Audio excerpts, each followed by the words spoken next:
দাখিল নবম শ্রেণীর প্রিয় শিক্ষার্থীরা, আশা করি তোমরা সকলে খুব ভালো আছো। তো আজকে তোমাদের ইংরেজি পরীক্ষা কেমন হয়েছে তা কমেন্টে নিচে জানিয়ে দেবে। আর যারা আমাদের চ্যানেলটিকে এখনও সাবস্ক্রাইব করোনি, দয়া করে আমাদের চ্যানেলটিকে সাবস্ক্রাইব করে দাও।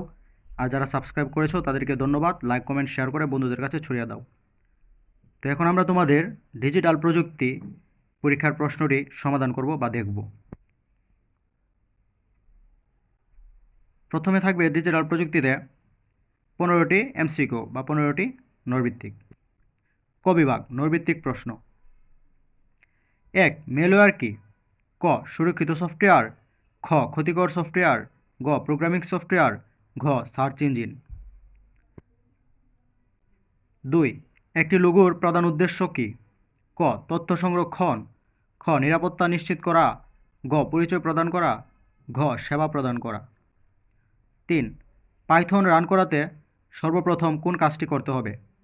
ক. পাইথন ইনস্টল করা, খ. সুডো কোড লেখা, গ. পাইথন অ্যাপ্লিকেশন ডাউনলোড করা, ঘ. পাইথন সফটওয়্যার ডাউনলোড করা।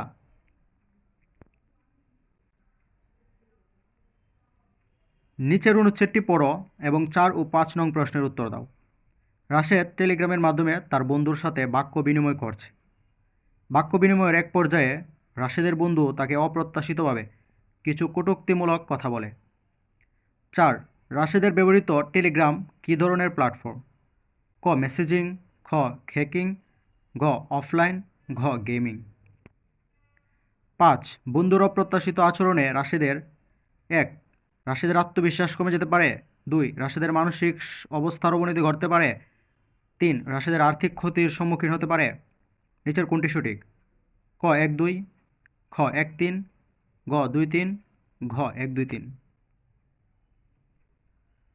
6. জিডি এর পূর্ণরূপ কোনটি? ক. জেনারেল